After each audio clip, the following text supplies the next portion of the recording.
नया chapter start कर रहे हैं हम, जिसका नाम है इकोनॉमिक रिफॉर्म्स सिंस 1991। 1991 वो ईयर था जहां पर हमारे देश में नई इकोनॉमिक पॉलिसीज़ आई थी। तो सर, क्या 1991 से पहले भी हमारे देश में कुछ अलग इकोनॉमिक पॉलिसीज़ हुआ करती थी? बिल्कुल। हमारे देश को आज़ादी 1947 में मिली। 1951 के अंदर हमने अपनी इकोनॉमिक प्लानिंग शुरू करी और पहला फर्स्ट 5 ईयर प्लान लॉन्च किया, और 40 सालों तक यानी 4 डिकेड्स तक हम इकोनॉमिक प्लानिंग करते रहे। लेकिन वो इकोनॉमिक प्लानिंग का बेसिस अलग हुआ करता था। हम अपनी इकोनॉमी को एक मिक्स्ड इकोनॉमी की तरह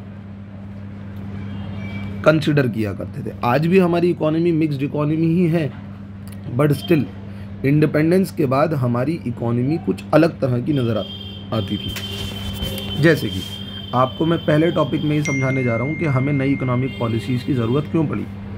देखें जी, इंडिपेंडेंस के बाद इंडिया एक मिक्स्ड इकोनॉमी थी, और ऐसी इकोनॉमी जहाँ पर ज़्यादा बिजनेसेस पब्लिक सेक्टर के कंट्रोल में थे।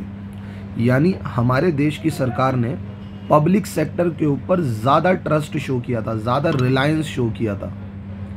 और हम एक ऐसी इकोनॉमी थे जो अपनी कंट्री पर ज़्यादा फोकस्ड रहते थे, यानी बाहर से सामान ख़रीदना पसंद नहीं करते थे।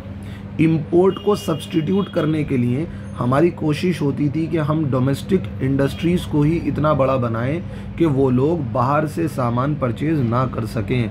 यानी हमारा फोकस इनवर्ड लुकिंग स्ट्रैटेजी का था। हमारी कोशिश थी कि बाहर से सामान इंपोर्ट ना हो। आज भी यही कोशिश है, बट स्टिल अगर आप बाहर से सामान इंपोर्ट नहीं करेंगे तो फिर आपके द्वारा एक्सपोर्ट किया जाने वाला सामान भी दूसरी कंट्रीज़ परचेज नहीं करेंगी। मेरी बात समझ आई या नहीं आई? बिल्कुल। तो इंडिपेंडेंस के बाद इंडिया एक मिक्स्ड इकोनॉमी थी, पब्लिक सेक्टर पर ज़्यादा रिलायंस रखा गया, और हमने एक एक्सपोर्ट और इंपोर्ट के मामले में इनवर्ड लुकिंग स्ट्रैटेजी पर ज़्यादा फोकस किया।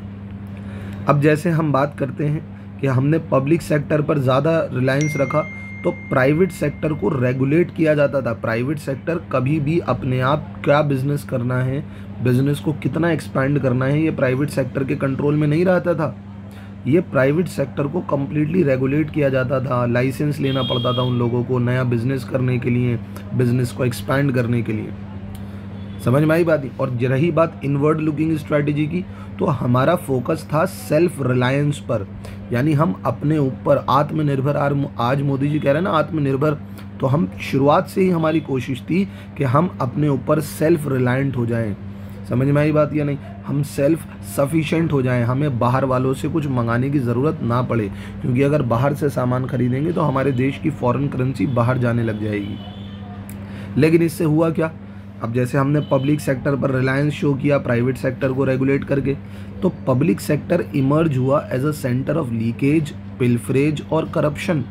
यानी पब्लिक सेक्टर जो बिज़नेस चला रहे थे वो एक तरीके से सेंटर बन गया कि वहाँ पर करप्शन बहुत ज़्यादा हो रहे हैं। पिल्फरेज, लीकेजेस और पिल्फरेज जो वर्ड है ये चोरी के लिए किया जाता है।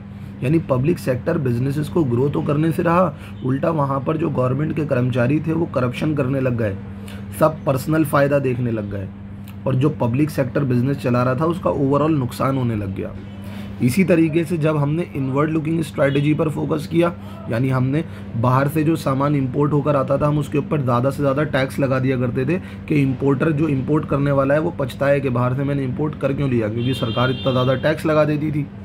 अब इस चक्कर में क्या हुआ कि हमारे देश को रेस्ट ऑफ द वर्ल्ड का बहुत कम से कम एक्सपोजर हो पाया कि इंटरनेशनल मार्केट में आखिर चल क्या रहा है, इंटरनेशनल मार्केट में लोग किस तरीके का प्रोडक्ट परचेज़ करना है, इंटरनेशनल मार्केट में टेक्नोलॉजी किस तरीके से काम कर रही है। अब हमारे देश के पास ना ही बढ़िया प्रोडक्ट्स थे ना बढ़िया टेक्नोलॉजी थी, क्योंकि हम बाहर वालों से अपने आप को एक तरीके से काट दिया था। उनसे जुड़ने के बजाय, उनसे इंटीग्रेट होने के बजाय हम उनसे कट गए थे। तो इसी वजह से कम एक्सपोजर था हमें रेस्ट ऑफ द वर्ल्ड का।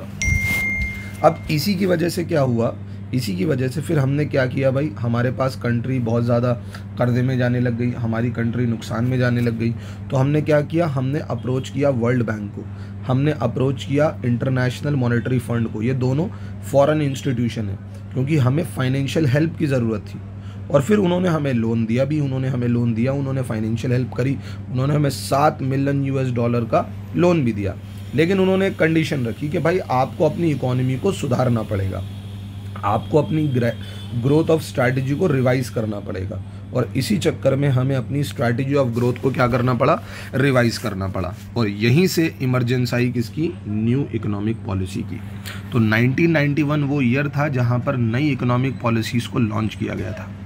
सर ठीक है, इस नई इकोनॉमिक पॉलिसीज़ में क्या क्या था? इस नई इकोनॉमिक पॉलिसीज़ में था लिबरलाइजेशन, प्राइवेटाइजेशन, ग्लोबलाइजेशन। इस नई इकोनॉमिक पॉलिसीज़ के 3 कंपोनेंट हैं जिनके ऊपर ये पूरा चैप्टर डिपेंडेंट है। पहला है लिबरलाइजेशन, दूसरा है प्राइवेटाइजेशन और तीसरा है ग्लोबलाइजेशन। आपने नाम भी सुना होगा LPG। सर लिबरलाइजेशन क्या है, ग्लोबलाइजेशन क्या है, प्राइवेटाइजेशन क्या है? और इन तीनों के आने से पहले, अगर आप इन्हें नई इकोनॉमिक पॉलिसी कह रहे हो, तो इनके आने से पहले क्या हुआ करता था मेरे बच्चे? लिबरलाइजेशन आया लाइसेंसिंग की जगह पे। अब देखो लाइसेंसिंग क्या चीज़ है।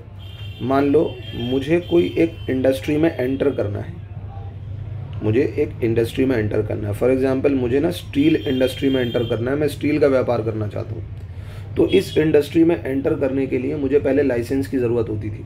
अगर मैं प्राइवेट सेक्टर से बिलोंग करता हूँ, तो मैं गवर्नमेंट नहीं हूँ, तो पहले लाइसेंसिंग की ज़रूरत थी। मुझे अपने बिज़नेस को एक्सपैंड करना है, बिज़नेस को क्या करना है, एक्सपैंड। तो मुझे बिज़नेस के एक्सपेंशन के लिए भी क्या करना पड़ता था, लाइसेंसिंग की ज़रूरत पड़ती थी। लेकिन ये तो एक तरीके से बिज़नेस करने वालों पर रोक टोक लगाना हो गई, रिस्ट्रिक्शन लगाना हो गई। तो इस लाइसेंसिंग को रिमूव करके लेकर आया गया लिबरलाइजेशन। लिबरल का मतलब होता है फ्रीडम। आप जो बिज़नेस करना चाहें कर सकते हैं, आप बिज़नेस को जितना एक्सपैंड करना चाहें कर सकते हैं। समझ आ गया सर? प्राइवेटाइजेशन, प्राइवेटाइजेशन का मैटर क्या है मैं आपको समझाता हूँ। सारे बिजनेसेस पहले पब्लिक सेक्टर के पास हुआ करते थे। ज़्यादातर बिजनेस, ज़्यादातर इंडस्ट्रीज पब्लिक सेक्टर के पास हुआ करती थी। अब अगर सारे बिजनेस पब्लिक सेक्टर ही करते थे तो फिर क्या होता था भाई, प्राइवेट सेक्टर वहाँ पर हाथ नहीं डाल पाता था।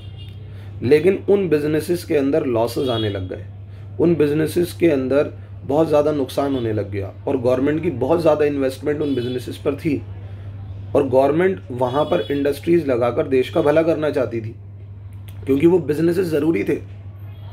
अब अगर लॉसेस आएंगे तो बिज़नेस बंद करना पड़ेगा, और बिज़नेस बंद करना पड़ेगा तो उसकी वजह से जो प्रोडक्ट तैयार हो रहा था, फॉर एग्जांपल जैसे इलेक्ट्रिसिटी को ही ले लो आप। अगर गवर्नमेंट को लगे कि यार बिजली विभाग में नुकसान हो रहा है, तो हम एक काम करते हैं, बिजली विभाग को बंद कर देते हैं, तो उससे गवर्नमेंट तो चलो अपना नुकसान बचा लेगी, लेकिन बिजली जो जनरेट हो रही है उसका क्या होगा? इतने बड़े बिजनेस को करना ज़रूरी भी तो है ना, सिर्फ पैसा कमाना मकसद थोड़ी है। तो गवर्नमेंट ने क्या किया, पहले क्या होता था कि जितने भी इंडस्ट्रियलिस्ट होते थे ना, उनके लिए कोटास डिसाइड होते थे कि आप कहाँ बिजनेस कर सकते हो, कहाँ बिजनेस नहीं कर सकते। आज हमने उन्हीं इंडस्ट्रियलिस्ट को क्या कर दिए, अपना पब्लिक सेक्टर बेचना शुरू कर दिया, यानी पब्लिक सेक्टर को प्राइवेट सेक्टर में ही कन्वर्ट करना स्टार्ट कर दिया। तो जो ये इंडस्ट्रियलिस्ट के लिए जो कोटाज थे कि आप ये बिजनेस कर सकते हैं, वो नहीं कर सकते, तो अब उनको ही पब्लिक सेक्टर के बिजनेस अगर बेच दिए जाएंगे, प्राइवेट सेक्टर को बेच दिए जाएंगे, तो उसी को कहा जाता है प्राइवेटाइजेशन। पहले इंपोर्ट और एक्सपोर्ट्स के लिए परमिट्स लेने पड़ते थे। सर इंपोर्ट करना है, एक्सपोर्ट करना है, कितनी क्वांटिटी इंपोर्ट करनी है, कितनी क्वांटिटी एक्सपोर्ट करनी है, उन सब के लिए पहले परमिट्स लिए जाते थे। लेकिन आज उन परमिट्स की जगह क्या है भाई, ग्लोबलाइजेशन है। आसानी से सामान को इंपोर्ट किया जा सकता है, आसानी से सामान को एक्सपोर्ट किया जा सकता है। कोई दूसरी कंट्री का आकर हमारी कंट्री में इन्वेस्ट कर सकता है, हम किसी दूसरी कंट्री में जाकर पैसा इन्वेस्ट कर सकते हैं। आज पूरा ग्लोब एक हो चुका है, ग्लोबलाइजेशन है। हमने अपनी इकोनॉमी को दूसरों से अलग कर लिया था, लेकिन हमें अपनी इकोनॉमी को दूसरी इकोनॉमीज़ के साथ इंटीग्रेट करना था। तो यही ग्लोबलाइजेशन ने किया। परमिट्स की जगह क्या आ गया, ग्लोबलाइजेशन आ गया। तो बेसिकली एलपीजी ने किसको रिप्लेस किया, एलक्यूपी को रिप्लेस किया।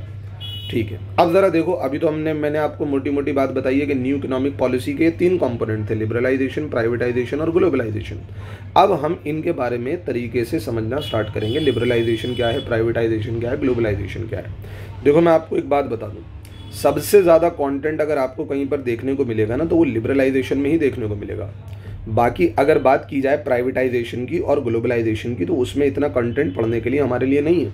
और आपको इसी वजह से मैं कह रहा हूँ कि लिबरलाइजेशन जैसे ही ख़त्म होता है ना तो आप ये समझिए कि बहुत सारा पार्ट इस चैप्टर का पूरा हो जाता है। फ़िलहाल अभी हम लिबरलाइजेशन पर फोकस करेंगे कि लिबरलाइजेशन है क्या। सबसे पहला सर, लिबरलाइजेशन का मतलब होता है फ्रीडम। किससे फ्रीडम चाहिए भाई? गवर्नमेंट से चाहिए। किसको चाहिए? प्रोड्यूसिंग यूनिट्स को चाहिए। मैं एक फर्म हूँ और गवर्नमेंट मुझे डिक्टेट कर रही है कि तुम क्या बनाओगे क्या नहीं बनाओगे, कितना बनाओगे कितना नहीं बनाओगे, किसके लिए बनाओगे किसके लिए नहीं बनाओगे। यानी गवर्नमेंट मुझको डिक्टेट कर रही है। As a producing unit government मुझे बता रही है कि मुझे क्या करना है। भाई मुझे ऐसा नहीं, मैं डिक्टेटेड नहीं रहना चाहता, मुझे फ्रीडम चाहिए गवर्नमेंट के इस डायरेक्ट और फिजिकल कंट्रोल से। और इसी को कहा जाता है लिबरलाइजेशन। फ्रीडम किससे? गवर्नमेंट के डायरेक्ट और फिजिकल कंट्रोल से। समझ में आई बात? ये नहीं आती? हाँ सर समझ में आ गया। लिबरलाइजेशन से पहले देखो हुआ क्या करता था। लिबरलाइजेशन से पहले प्राइवेट सेक्टर के ऊपर ना बहुत चीज़ें थोपी जाती थी, इम्पोज की जाती थी। जैसे अगर उन्हें किसी इंडस्ट्री में जाना है तो लाइसेंस लेना पड़ता था। उन्हें प्रोडक्ट का जो प्राइस रखना है वो खुद से डिसाइड नहीं कर सकते थे बेचारे, गवर्नमेंट डिसाइड करके देती थी प्राइस। क्योंकि गवर्नमेंट का कहना था कि हमारे देश में गरीब बहुत हैं, आप ज़रूरत से ज़्यादा प्राइस चार्ज करके लोगों का नुकसान करेंगे। तो पहले प्राइस पर कंट्रोल किया जाता था। जितने भी ये बिग बिजनेस हाउसेस थे, बिग बिजनेस हाउसेस, उनकी इन्वेस्टमेंट के ऊपर रिस्ट्रिक्शंस थी कि ये हम ना अपनी कंट्री में बड़े बिजनेस हाउसेस को बहुत बड़ा बिजनेस, बहुत बड़ा इंडस्ट्रियलिस्ट नहीं बनने देंगे। समझ में आई बात? या नहीं आती? यानी किसी एक आदमी के हाथ में पूरी देश की इकोनॉमी नहीं हो सकती जैसे कि आज मौजूद है। आप देख सकते हैं कि देश की जीडीपी का बहुत बड़ा हिस्सा कुछ चुनिंदा बिजनेस हाउसेस के पास है। तो ये चीज़ रोकी जाती थी। लाइसेंस, यानी अगर मुझे बाहर से कुछ सामान इंपोर्ट करना है, कैपिटल गुड इंपोर्ट करना है तो लाइसेंस वगैरह लेना पड़ता था। तो यानी इसमें से कुछ चीज़ें अच्छी भी थी और कुछ चीज़ें बुरी भी थी, ठीक है ना। और हर चीज़ का कुछ अच्छा पहलू भी था और हर चीज़ का एक बुरा पहलू भी था, ठीक है। अब देखो, मैंने लिबरलाइजेशन से पहले क्या था आपको मैंने बता दिया। अब मैं आपको बताना चाहता हूँ कि जब हमने लिबरलाइजेशन को अप्लाई किया तो उस लिबरलाइजेशन की वजह से क्या क्या इकोनॉमिक रिफॉर्म्स आए, ज़रा पहले ही सुन लीजिए। सबसे पहले तो इंडस्ट्रियल सेक्टर में रिफॉर्म आया है, फाइनेंशियल सेक्टर में रिफॉर्म आया है, टैक्स के मामले में रिफॉर्म आया है, फॉरेन एक्सचेंज के केस में रिफॉर्म्स आए हैं और ट्रेड और इन्वेस्टमेंट पॉलिसीज़ के अंदर भी रिफॉर्म्स आए हैं। यानी आपको यहाँ पर लिबरलाइजेशन में 5 तरीके के रिफॉर्म्स देखने को मिलेंगे और एक एक करके हम पांचों को पढ़ेंगे, ठीक है जी। सबसे पहले हम इंडस्ट्रियल रिफॉर्म्स के बारे में बात कर लेते हैं। सर ये तो बहुत बड़ा है। अरे नहीं, मैं अभी आराम से आपको बताऊंगा कि इसे आपको कैसे याद करना है। पहला, एबॉलिशन ऑफ इंडस्ट्रियल लाइसेंसिंग। ये देखो, ये तो मैंने आपको पहले ही बता दिया कि 1991 के अंदर नई इंडस्ट्रियल पॉलिसी अनाउंस की गई और कहा गया कि भाई देखो अब लाइसेंसिंग सिस्टम ख़त्म। अगर कोई प्राइवेट सेक्टर किसी इंडस्ट्री में बिजनेस करना चाहता है तो वो जाकर बिजनेस करे, कोई मसला नहीं है। बस हाँ, इन 5 इंडस्ट्रीज़ में अगर प्राइवेट सेक्टर जाना चाहता है तो उसे अब भी लाइसेंस लेना पड़ेगा। शराब के मामले में, सिगरेट्स के केस में, डिफेंस के केस में, इंडस्ट्रियल एक्सप्लोजिव्स के केस में और डेंजरस केमिकल्स के केस में। बिजनेस करने को मना नहीं करा, कभी आप समझोगे बिजनेस करने को मना करा। ये 5 ऐसी इंडस्ट्रीज हैं जहां पर लाइसेंसिंग की रिक्वायरमेंट आज भी है, अदरवाइज लाइसेंसिंग की रिक्वायरमेंट्स को ख़त्म कर दिया गया है। जी बिल्कुल सर, समझ गए। यानी पहला पॉइंट था एबॉलिशिंग ऑफ इंडस्ट्रियल लाइसेंसिंग। दूसरा पॉइंट आता है कि सर पब्लिक सेक्टर को ना बहुत कम कर दिया गया। पहले पब्लिक सेक्टर ही हर जगह मौजूद था, अब पब्लिक सेक्टर को कम कर दिया गया। इंडस्ट्रीज में पब्लिक सेक्टर के इन्वॉल्वमेंट को कम कर दिया गया। Reservation of public sector was reduce from 17 to 8। पहले क्या था कि 17 इंडस्ट्रीज ऐसी थी जो सिर्फ और सिर्फ किसके लिए थी? पब्लिक सेक्टर के लिए थी। पब्लिक सेक्टर के अलावा उन जगहों पर कोई काम कर ही नहीं सकता था। लाइसेंस लेना तो दूर की बात कि लाइसेंस लेकर हम जाना चाहें, लाइसेंस की बात ही नहीं कर सकते, अब आप वहाँ जा ही नहीं सकते थे। फिर 2010-11 के अंदर वो इंडस्ट्रीज 8 से घटकर भी कितनी रह गई? सिर्फ 3 रह गई। 1991 के अंदर ऐसी इंडस्ट्रीज 17 से 8 की गई। 2010-11 में ऐसी इंडस्ट्रीज कितनी की गई? 3 की गई। समझ में आई? और ये 3 इंडस्ट्रीज ऐसी हैं जहाँ आज भी पब्लिक सेक्टर के अलावा कोई और बिजनेस नहीं कर सकता, आप लाइसेंस लेके भी नहीं कर सकते। एटॉमिक एनर्जी, परमाणु का केस, रेलवे और डिफेंस, इन तीनों जगहों पर आज भी सिर्फ और सिर्फ पब्लिक सेक्टर ही काम कर रहा है।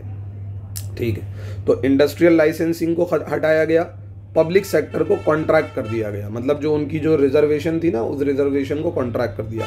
ऐसा नहीं कि पब्लिक सेक्टर को बिजनेस करने से मना कर दिया, पब्लिक सेक्टर का जो कंट्रोल था कि भाई यहाँ पर पब्लिक सेक्टर के अलावा कोई और नहीं आ सकता था, वो गुंडागर्दी खत्म हो गई बस एक तरीके से।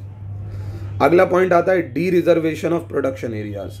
अच्छा, पहले क्या था, हमारी सरकार कहती थी कि ये जो स्मॉल स्केल इंडस्ट्रीज है ना, स्मॉल स्केल इंडस्ट्रीज, इनके लिए कुछ जगह रिजर्व की जाए। मतलब जैसे पब्लिक सेक्टर के लिए कुछ इंडस्ट्रीज रिजर्व करी थी, ऐसे ही छोटे व्यापारियों के लिए, स्मॉल स्केल इंडस्ट्रीज के लिए कुछ इंडस्ट्रीज रिजर्व कर दी थी। अब उस चक्कर में हो क्या रहा था कि जितने भी ये स्मॉल स्केल इंडस्ट्री लगाने वाले थे वो बहुत कम थे। हर आदमी किसी ज़माने में बस गवर्नमेंट जॉब की तरफ भागता था, क्योंकि पहले गवर्नमेंट सेक्टर बहुत बड़ा था ना, पब्लिक सेक्टर बहुत बड़ा था, तो हर आदमी सोचता था कि भाई किसी तरीके से गवर्नमेंट जॉब मिल जाए, गवर्नमेंट जॉब मिल जाए, गवर्नमेंट में जॉब मिलेगी, सरकारी नौकरी मिलेगी, नौकरी पक्की हो जाएगी, मुझे कुछ करना ही नहीं होगा। तो वो जो एक एंथुजियाज्म था ना कि यार नया बिजनेस स्टार्ट करना है, छोटा अपना बिजनेस स्टार्ट करना है, वो किसी के पास एंथुजियाज्म था ही नहीं। और जो बहुत सारी जगहें जो स्मॉल स्केल वालों के लिए रिजर्व कर रखी थी, वो एक तरीके से अनयूटिलाइज जा रही थी। स्मॉल स्केल का कोई बंदा ही नहीं था जो बिजनेस करना चाहता था। तो सरकार ने कहा भैया जो एरिया हमने रिजर्व कर रखा था ना इन स्मॉल स्केल वालों के लिए, इसे डी रिजर्व करते हैं। और मार्केट फोर्सेस अब अलाउ करेगा कि हाँ जी किस तरीके से रिसोर्स एलोकेट होना चाहिए, मतलब वो बिजनेसेस कौन करेगा कौन नहीं करेगा, ये मार्केट पे छोड़ दिया। फिर उसके बाद एक और बड़ी इंपॉर्टेंट बात कि भाई पहले प्रोडक्शन कैपेसिटी पर क्या था, लाइसेंस था कि अगर किसी को अपनी कैपेसिटी से आगे बढ़ना है तो कैपेसिटी पर कॉन्स्ट्रेंट था, रुकावट थी, लाइसेंस लेना पड़ता था भाई आपको। और वो लाइसेंसिंग जो थी वो क्या कर दी गई, रिमूव कर दी गई। अब फर्म खुद डिसाइड करती हैं वो कितना प्रोड्यूस करना चाहती हैं। ठीक है सर, पहले इंपोर्ट लाइसेंसिंग का मैटर था, कैपिटल गुड को आप क्या नहीं कर सकते थे, इंपोर्ट नहीं कर सकते थे, लाइसेंस लेना पड़ता था उसके लिए। लेकिन आज के टाइम पर आप इजीली कैपिटल गुड्स को इंपोर्ट कर सकते हो। इसके पीछे रीज़न ये था कि अगर हम मशीनरी बाहर से परचेज करेंगे तो हम अपनी टेक्नोलॉजीज़ को क्या कर सकते हैं, अपग्रेड कर सकते हैं। तो कैपिटल गुड्स के इंपोर्ट पर भी फ्रीडम दी गई ताकि हम टेक्नोलॉजी को अपग्रेड कर सकें। तो ये तो था हमारा इंडस्ट्रियल सेक्टर रिफॉर्म कि हमने कैसे इंडस्ट्रीज़ के सेक्टर के अंदर रिफॉर्म किया। सर इसे याद कैसे करना है, ACDEF, बस बी गायब है बीच में, ACDEF। A for abolition of industrial licensing, C for contraction of public sector, D for de-reservation, E for expansion, F for freedom। ये आपको याद हो जाएगा इंडस्ट्रियल सेक्टर रिफॉर्म्स। अभी लिबरलाइजेशन खत्म नहीं हुआ है, दूसरे रिफॉर्म की तरफ बढ़ते हैं, फाइनेंशियल सेक्टर रिफॉर्म्स। लिबरलाइजेशन ने फाइनेंशियल सेक्टर के अंदर भी रिफॉर्म लेकर आए। सर फाइनेंशियल सेक्टर का क्या मतलब होता है, भाई ये ऐसा सेक्टर है यहाँ पर सारे बिजनेसेस ऐसे होते हैं जो फाइनेंस से रिलेटेड होते हैं, जैसे कि बैंकिंग और नॉन बैंकिंग फाइनेंशियल इंस्टीट्यूशन, इनका काम ही पैसे से चलता है, पैसा लोगों से लेते हैं और पैसा ही उधार पर देते हैं। स्टॉक एक्सचेंज मार्केट, लोग पैसा लगाते हैं, सिक्योरिटीज़ परचेज करते हैं। फॉरेन एक्सचेंज मार्केट, लोग पैसे से पैसा ही खरीदते हैं, लोग इंडियन रुपी से डॉलर खरीद रहे हैं, इंडियन रुपी से पाउंड खरीद रहे हैं, पाउंड से इंडियन रुपी खरीद रहे हैं, फॉरेन एक्सचेंज मार्केट, इसे कहा जाता है फाइनेंशियल सेक्टर।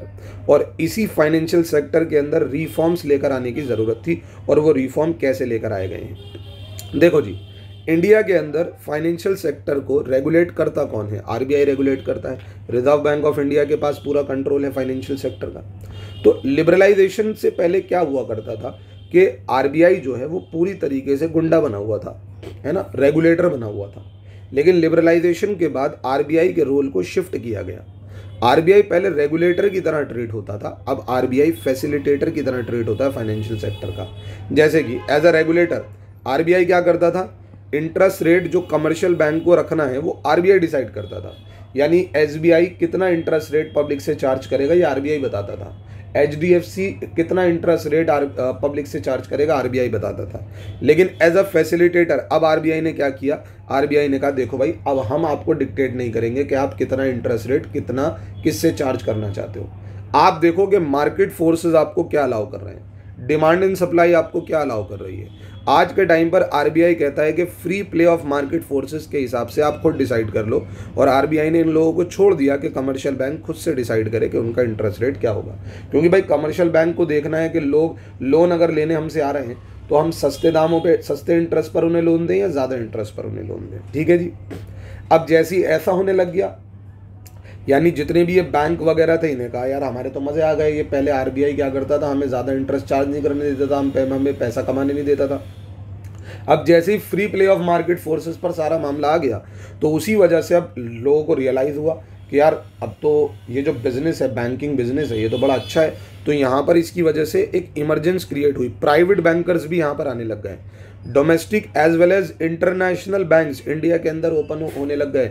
इंडिया की बैंकिंग इंडस्ट्री के अंदर आज आप देखेंगे बहुत सारे प्राइवेट बैंक्स हैं, इंटरनेशनल बैंक्स हैं। पहले क्या हुआ करते थे, सरकारी बैंक हुआ करते थे, है ना। अब लिबरलाइजेशन ने एक और चीज़, ये जितने भी फॉरेन इंस्टीट्यूशनल इन्वेस्टर्स हैं ना, फॉरेन इंस्टीट्यूशनल इन्वेस्टर यानी बाहर के लोग, इंडिया से बाहर के लोग जो इंडिया में इन्वेस्ट करना चाहते हैं स्टॉक एक्सचेंज पे, लिबरलाइजेशन ने उन्हें भी अलाउ किया कि वो इंडियन फाइनेंशियल मार्केट में अपना पैसा इन्वेस्ट कर सकते हैं। और फॉरेन इन्वेस्टमेंट की लिमिट को बैंक्स के अंदर, खास करके बैंक्स के अंदर बढ़ा दिया गया 74% तक। सर ये तो बड़ा अच्छा चेंज आया फाइनेंशियल सेक्टर के अंदर। बिल्कुल। टैक्स के मामले में भी रिफॉर्म आया। पहले तो टैक्स के बारे में बात कर लेते हैं, फिर टैक्स के रिफॉर्म के बारे में भी बात करें। टैक्स एक इम्पॉर्टेंट कंपोनेंट माना जाता है फिस्कल पॉलिसी का। अगर आपने बजट पढ़ा है तो बजट जब इंट्रोड्यूस होता है तो उसको फिस्कल पॉलिसी कहते हैं। बजट के अंदर की सारी पॉलिसीज़ को फिस्कल पॉलिसीज़ कहते हैं। गवर्नमेंट बजट के दो हिस्से होते हैं, रिसीट और एक्सपेंडिचर। और टैक्स एक तरीके की क्या है, रेवेन्यू रिसीट है। तभी कहा जा रहा है कि टैक्स जो है एक बड़ा इंपॉर्टेंट कंपोनेंट होता है सरकार की फिस्कल पॉलिसी का।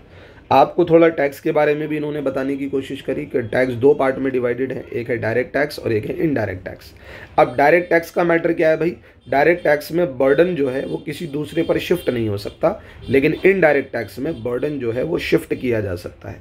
एक बिजनेस है और एक कंज्यूमर है, बीच में मैकडी है।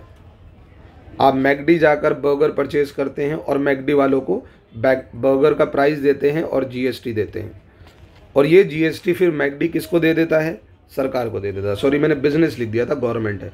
गवर्नमेंट हो गया, बिजनेस हो गया और कंज्यूमर हो गया। कंज्यूमर जाता है बिजनेस के पास, बिजनेस को बिजनेस के प्रोडक्ट का प्राइस और जीएसटी दोनों देता है, और फिर इस जीएसटी को बिजनेस गवर्नमेंट को पे कर देता है। यानी टैक्स कंज्यूमर से चल के सरकार के पास ही गया, लेकिन बीच में कौन था, बिजनेस था। यानी कंज्यूमर ने अपने टैक्स का बर्डन बिजनेस पे शिफ्ट कर दिया, फिर बिजनेस ने गवर्नमेंट को दे दिया। यानी इनडायरेक्ट टैक्स एक ऐसे टैक्स को कहते हैं जहां पर जो टैक्स का बर्डन बियर कर रहा है वो जाकर खुद से सरकार को टैक्स पे नहीं करता, वो अपने टैक्स के बर्डन को किसी दूसरे पर शिफ्ट कर देता है। और ऐसे टैक्स हमारे इंडिया में जीएसटी भी है, कस्टम ड्यूटी भी है। कस्टम ड्यूटी तब लगती है जब आप बाहर से सामान इंपोर्ट करते हो। तो इनडायरेक्ट टैक्स हो गया और डायरेक्ट टैक्स हो गया। हालांकि इसके बारे में आपने गवर्नमेंट बजट के चैप्टर में पढ़ा होगा, अगर आपने नहीं पढ़ा तो गवर्नमेंट बजट की मेरी वीडियो देख सकते हैं। लिबरलाइजेशन और लिबरलाइजेशन के बाद पहले क्या था, हमारे देश में जो टैक्स था, टैक्स का जो स्ट्रक्चर था वो बहुत ज़्यादा कॉम्प्लेक्स था, और जो टैक्स रेट थे वो बहुत ज़्यादा हाई थे। अब मुझे एक बात बताओ, अगर आप टैक्स का स्ट्रक्चर कॉम्प्लेक्स रखोगे और टैक्स के रेट हाई रखोगे तो एक आदमी को टैक्स को समझने में भी दिक्कत होगी, और ज़्यादा टैक्स रेट्स रखने की वजह से फिर उसे टैक्स को पे करने में भी दिक्कत होगी। इस वजह से हर आदमी टैक्स से बचता था और वो टैक्स की चोरी करता था। तो यही तो हमने कहा कि लिबरलाइजेशन से पहले टैक्स का स्ट्रक्चर कॉम्प्लेक्स भी था और टैक्स रेट्स हाई भी थे। इसकी वजह से टैक्स इवेजन होता था, सरकार को अपनी रेवेन्यू में बहुत बड़ा लॉस होता था, और टैक्स एक बड़ा इंपॉर्टेंट कॉम्पोनेंट है सरकार की रिसीट्स का। लेकिन जब लिबरलाइजेशन आया तो टैक्स के स्ट्रक्चर्स को सिंप्लीफाई भी किया गया और टैक्स के रेट्स को रिड्यूस भी किया गया। अब जब एक सिंप्लीफाइड टैक्स होगा, एक आसान टैक्स होगा, कम टैक्स होगा, तो लोग टैक्स की चोरी नहीं करेंगे, वो टैक्स पे करना स्टार्ट करेंगे, जिसकी वजह से सरकार को टैक्स का कलेक्शन ज़्यादा होने लग गया। और तो और 2016 के अंदर इंडियन पार्लियामेंट ने एक नया कानून बनाया जिसका नाम है जीएसटी एक्ट। आपको मैं बता दूं, पहले ना इनडायरेक्ट टैक्स अलग अलग कैटेगरी के होते थे। प्रोडक्शन के ऊपर लगता था एक्साइज ड्यूटी, सेल जब होती थी तो सेल पे दो तरीके के टैक्स होते थे, एक होता था सीएसटी और एक होता था वैट। सर्विस जब दी जाती थी तो सर्विस के ऊपर लगता था सर्विस टैक्स। आप देख रहे हो अलग अलग तरीके के टैक्स हैं। इन सभी टैक्स को ख़त्म करके एक unified indirect tax system India में बनाया गया, और उस लॉ को इंडिया में लेकर आया गया जुलाई 2017 में। यह कानून 2016 में बन गया था, लेकिन अप्लाई 2017 जुलाई से हुआ, और इस एक्ट को, इस टैक्स को हम कहते हैं जीएसटी। लिबरलाइजेशन के अंदर अभी तक हमने इंडस्ट्रियल सेक्टर में रिफॉर्म आया वो देख लिया, इंडस्ट्रियल सेक्टर में रिफॉर्म ACDEF। फिर उसके बाद हमने फाइनेंशियल सेक्टर में रिफॉर्म देख लिया, RBI बना रेगुलेटर से फैसिलिटेटर। उसके बाद हमने टैक्स रिफॉर्म्स देखे। टैक्स रिफॉर्म्स में हमने क्या देखे, टैक्स को किया गया सिंप्लीफाई और रेट्स को क्या किया गया, लो किया गया। अब हम बात करने जा रहे हैं फॉरेन एक्सचेंज रिफॉर्म्स की। देखो, फॉरेन एक्सचेंज रिफॉर्म्स को जो लेकर आया गया, हमारे पास ना एक देश में एक प्रॉब्लम चल रही थी जिसे हम कहते हैं BOP crisis, balance of payment crisis. Balance of payment crisis में होता क्या है कि हमारे देश में फॉरेन करेंसी बहुत कम आ रही है, लेकिन हमारे देश से फॉरेन करेंसी बहुत ज़्यादा जा रही है, और हर कंट्री के पास फॉरेन एक्सचेंज रिजर्व्स होने बहुत ज़्यादा ज़रूरी है। अगर आपके देश का फॉरेन एक्सचेंज रिजर्व ज़रूरत से ज़्यादा गिर जाएगा तो आपकी करेंसी को बहुत ज़्यादा नुकसान हो सकता है, और ये BOP क्राइसिस हमारी कंट्री में बढ़ता चला जा रहा था। तो हमें फॉरेन एक्सचेंज में रिफॉर्म्स लेकर आने की ज़रूरत थी, कुछ ऐसा करने की ज़रूरत थी जिससे हमारी देश में फॉरेन करेंसी का इन्फ्लो बढ़ने लग जाए। उसके लिए एक स्टेप उठाया गया भारत सरकार के द्वारा 1991 में, और वो था डीवैल्यूएशन। डीवैल्यूएशन का मतलब होता है अपनी डोमेस्टिक करेंसी की वैल्यू को जानबूझकर खुद गिराना। डोमेस्टिक करेंसी की वैल्यू को जानबूझकर खुद गिराना, इसे डीवैल्यूएशन कहते हैं। Devaluation means falling the rupee value, रूपी की वैल्यू को अगेंस्ट US डॉलर और ब्रिटिश पाउंड, क्योंकि ये दो बड़ी इकोनॉमीज थी उस ज़माने की, US भी और ब्रिटिशर्स भी। तो हमने क्या किया, US डॉलर और ब्रिटिश पाउंड के अगेंस्ट अपनी वैल्यू को गिराया, रूपी की वैल्यू को गिराया, जानबूझकर गिराया। उसके पीछे रीज़न ये था कि अगर US डॉलर और ब्रिटिश पाउंड ज़्यादा महंगे होंगे तो हमारी कंट्री का जो एक्सपोर्टर है ना, एक्सपोर्टर, वो मोटिवेट होगा। वो सोचेगा कि यार अगर कंट्री में एक US डॉलर भी आ गया तो एक US डॉलर को मैं बहुत सारे रुपये में कन्वर्ट कर सकता हूँ। तो वो बंदा क्या सोचेगा, यार इंडिया में माल ना बेचो, बाहर बेचो, एक्सपोर्ट बढ़ाओ, जिससे ज़्यादा से ज़्यादा फॉरेन करेंसी हमारी कंट्री में आने लग गई। तो यही रीज़न था, इसकी वजह से एक्सपोर्ट्स बढ़ने लग गए और उसकी वजह से inflow of foreign currency India में बढ़ने लग गया। तो एक तो ये चीज़ हुई, डीवैल्यूएशन करना हमारे लिए ज़रूरी था। दूसरी चीज़, इंडिया ने फिर क्या ऑप्ट किया कि अब हम अपनी जो फॉरेन करेंसी है ना, मतलब अब हम फ्लोट एक्सचेंज रेट को फॉलो करेंगे इंटरनेशनल मार्केट के। फ्लोट एक्सचेंज रेट क्या होता है, एक तरीके से ये मार्केट फोर्सेस होती हैं, यानी डिमांड एंड सप्लाई के बेसिस पर अब फॉरेन करेंसी का रेट डिसाइड किया जाएगा। पहले तो गवर्नमेंट क्या करती थी, खुद इंटरवेन करती थी और कहती थी कि भाई हमारा 1 रुपया इतने का बिकेगा, हमारा 1 रुपया इतने का बिकेगा। अब हमने अपने जो कंट्री का जो फॉरेन एक्सचेंज का सिस्टम था उसके लिए हमने फ्लोट एक्सचेंज रेट, फ्लोट का मतलब होता है फ्लेक्सिबल, कि अब जो मार्केट डिसाइड करेगी उसके हिसाब से फॉरेन करेंसी का रेट डिसाइड होगा। यानी अब हम अपने आप को अंतर्राष्ट्रीय बाजार के स्तर पर लेकर आने की कोशिश कर रहे थे। ठीक है सर, फॉरेन एक्सचेंज रिफॉर्म्स भी हमें समझ में आया। अब आते हैं हम ट्रेड और इन्वेस्टमेंट पॉलिसी रिफॉर्म्स पे। अच्छा देखो, trade and investment policy reforms भी बहुत ज़रूरी थे। हमें अपने दूसरे देशों के साथ ताल्लुक़ अच्छे करने थे। पहले क्या होता था, हम ना जब भी कोई बाहर से सामान इंपोर्ट करता था तो हम क्वांटिटेटिव रिस्ट्रिक्शन लगाने लग जाते थे कि भाई एक सर्टन क्वांटिटी से ज़्यादा हम आपको बाहर से इंपोर्ट नहीं करने देंगे। भाई अगर आप क्वांटिटी पर रिस्ट्रिक्शन लगाओगे तो फिर बाहर वाले भी आपकी क्वांटिटी पर रिस्ट्रिक्शन लगाएंगे। तो इस चक्कर में हम दूसरी कंट्री के ऊपर रिस्ट्रिक्शन लगाने चलते थे, बाहर वाले हम पे लगा दिया करते थे। ऐसे ही हमने टैरिफ रेट्स बढ़ाए हुए थे, यानी बाहर से जब सामान ख़रीदा जाता था उसके ऊपर टैक्स के रेट्स बढ़ाए हुए थे।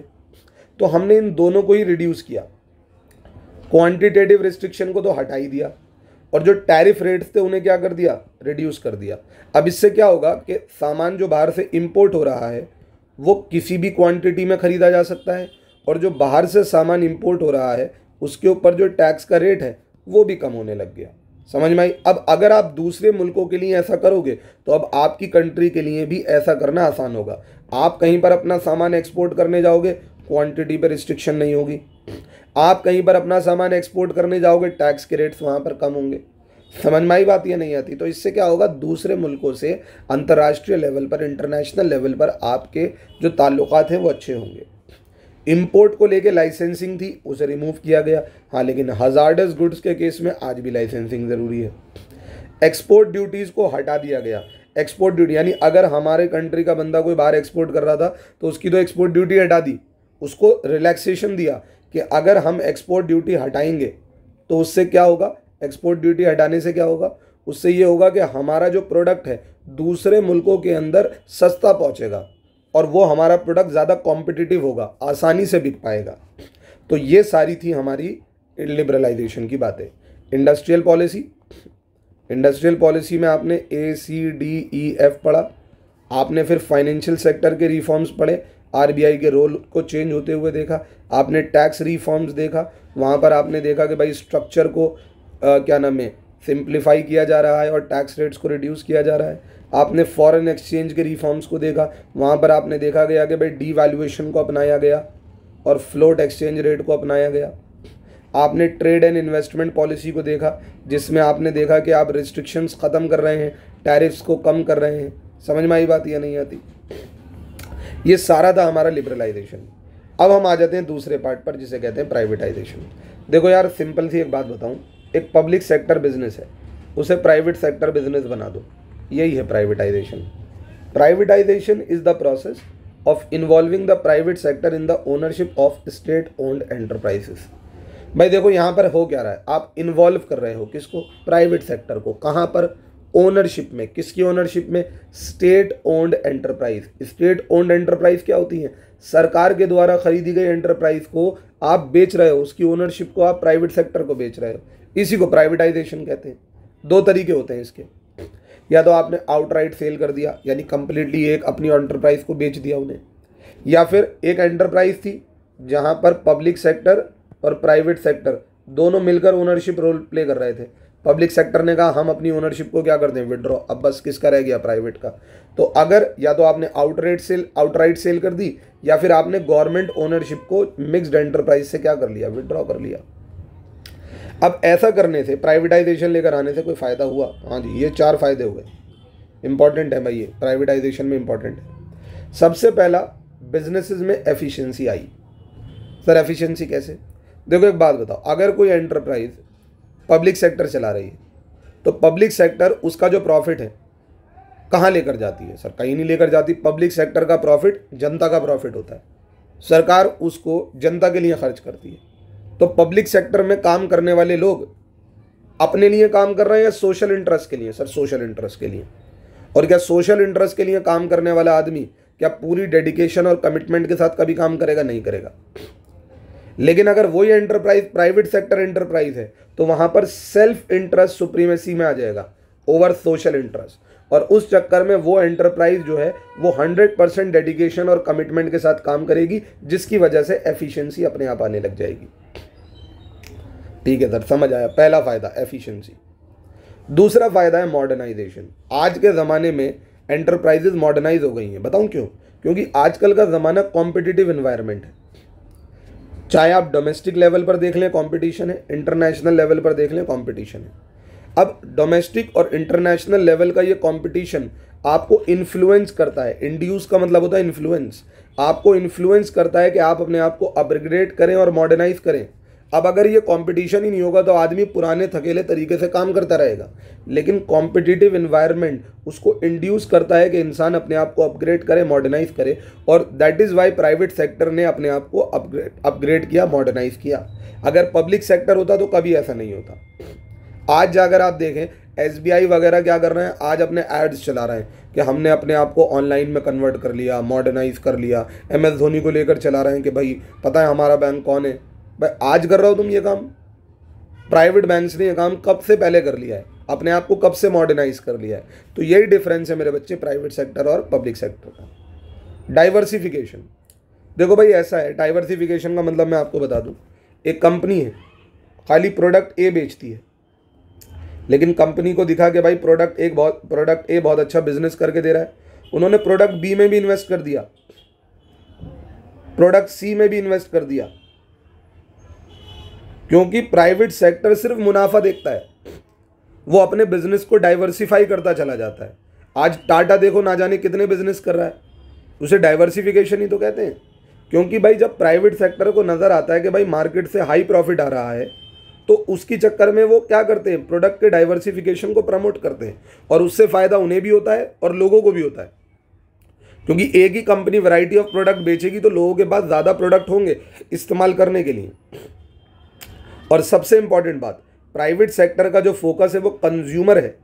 वो कंज्यूमर को खुश करना चाहते हैं, कंज्यूमर को सॉवरीन बनाते हैं, वो राजा बनाते हैं, कंज्यूमर को किंग कहते हैं। वो समझ आई बात या नहीं आती?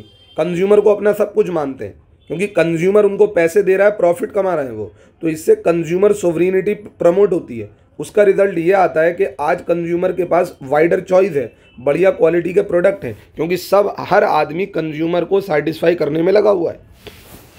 तो ये सारे फ़ायदे हैं प्राइवेटाइजेशन के। हाँ, इसके नुकसानात भी हैं।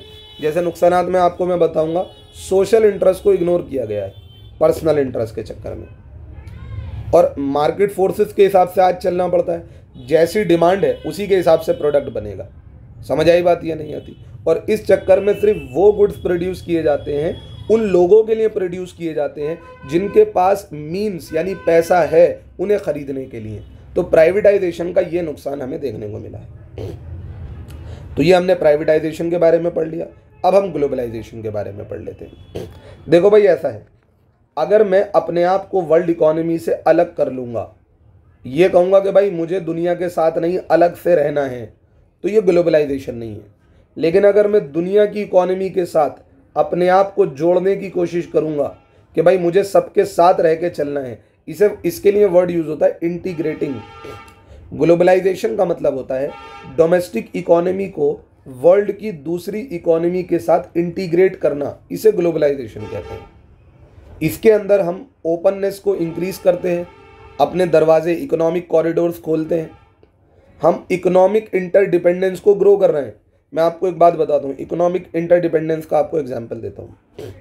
आज यूएसए और चाइना आपस में लड़ रहे हैं। यूएसए कह रहा है कि चाइना से जो सामान आएगा हम उस पर टैक्स रेट बढ़ाएंगे, तो चाइना कह रहा है अगर यूएसए से कोई सामान आएगा तो हम उस पर टैक्स रेट बढ़ाएंगे। लेकिन खरीदना बेचना दोनों कंट्री आपस में से कोई बंद नहीं कर रही। चाइना वाले भी एक्सपोर्ट कर रहे हैं, इंपोर्ट कर रहे हैं, और यूएसए भी एक्सपोर्ट कर रहा है और इंपोर्ट कर रहा है, क्योंकि यूएसए के पास बहुत सा ऐसा सामान है जो चाइना ही बना कर दे सकता है, और चाइना के पास भी बहुत सा ऐसा सामान है जो यूएसए ही बना कर दे सकता है। यानी आज दोनों को एक दूसरे की ज़रूरत है। जैसे इंडिया को ऑयल की ज़रूरत है, तो गल्फ कंट्रीज से मिलकर चलना पड़ेगा। चाहे देश के अंदर कितने भी मामले ख़राब हो जाएं, लेकिन गल्फ से मिलकर चलना पड़ेगा। रीज़न, हमें ज़रूरत है ऑयल की। इसे कहते हैं इकोनॉमिक इंटरडिपेंडेंस। और ये ग्रो हुआ है किसकी वजह से? ग्लोबलाइजेशन की वजह से।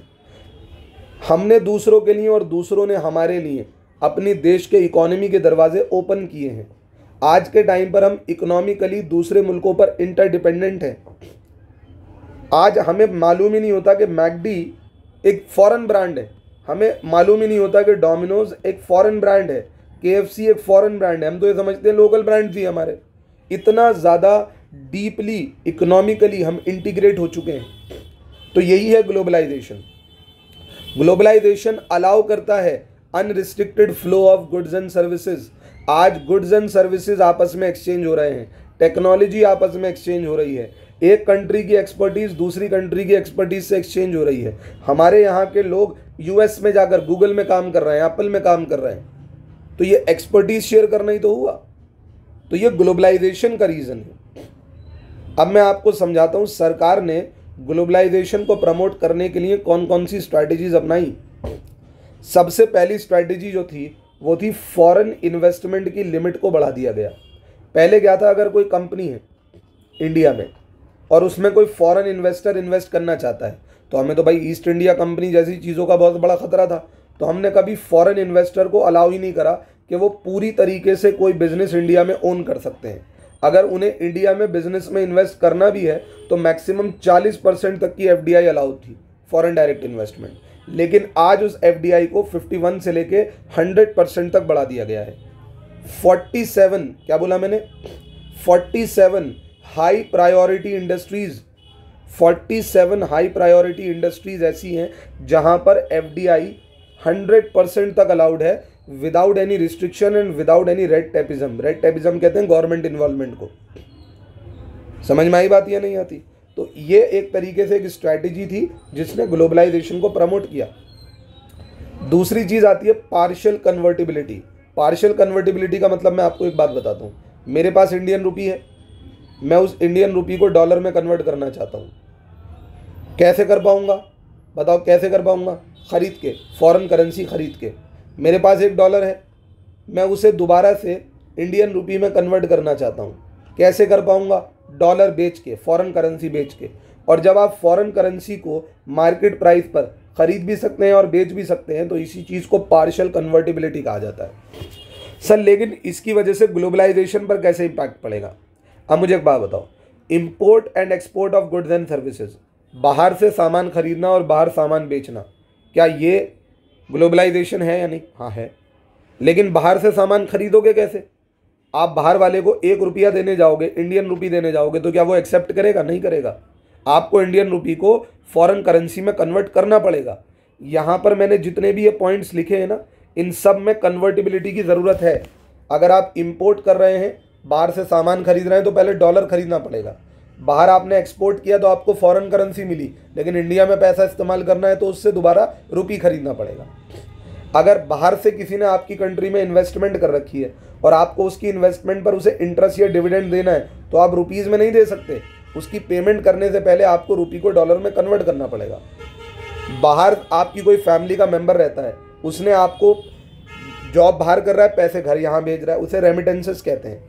अगर आप उसे रुपी में कन्वर्ट करना चाहते हैं फैमिली एक्सपेंसेस को मीट करने के लिए, तो आपको उसे डॉलर में या रुपी में कन्वर्ट करना पड़ेगा। अब अगला पॉइंट आता है हमारा रिडक्शन इन टैरिफ्स। देखो भाई, आपने टैरिफ्स कम करे तो उसकी वजह से इंपोर्ट होना आसान हो गया। अब इंपोर्ट आसान होगा, आपने टैरिफ घटाए हैं, तो अब आप आराम से एक्सपोर्ट भी कर सकते हैं। क्वांटिटेटिव रिस्ट्रिक्शन विड्रॉ कर ली गई। क्वांटिटी, अब आप बाहर से इंपोर्ट करोगे और इंपोर्ट करते वक्त आप क्वांटिटी पर रिस्ट्रिक्शन नहीं लगाओगे कि कितनी क्वांटिटी इंपोर्ट की जा सकती है, तो ऐसे ही अब आप एक्सपोर्ट करोगे तो फिर बाहर वाला आप पे रिस्ट्रिक्शन नहीं लगाएगा। अब आप जिससे भी कोई ट्रेड पॉलिसी बना रहे हो वो लॉन्ग टर्म के लिए बना रहे हो, क्योंकि अगर लॉन्ग टर्म ट्रेड पॉलिसी बनेगी तो दूसरे मुल्क आपके साथ इन्वेस्टमेंट भी करेंगे, आपके साथ व्यापार भी करेंगे, क्योंकि लॉन्ग टर्म रिश्ते ही सक्सेसफुल होते हैं। All restriction and control on foreign trade have been removed, open competition is encouraged. तो मेरे हिसाब से आपको ये सारी बातें समझ में आई होंगी। अच्छा, रिडक्शन इन टैरिफ और विड्रॉल ऑफ क्वांटिटेटिव रिस्ट्रिक्शन वाला पॉइंट आपने लिबरलाइजेशन की ट्रेड एंड इन्वेस्टमेंट पॉलिसी में भी पढ़ा होगा, समझ आई? तो वो जो लिबरलाइजेशन की ट्रेड एंड इन्वेस्टमेंट पॉलिसी है ना, वो कहीं ना कहीं एक तरीके से ग्लोबलाइजेशन को ही सपोर्ट करती है। ट्रेड एंड इन्वेस्टमेंट पॉलिसी का वो पॉइंट लिबरलाइजेशन में भी कवर होता है और ग्लोबलाइजेशन में भी कवर होता है। होप सो आपको ये चैप्टर अच्छे से समझ में आया होगा। ठीक है, मिलते हैं आप लोगों से नेक्स्ट वीडियो में।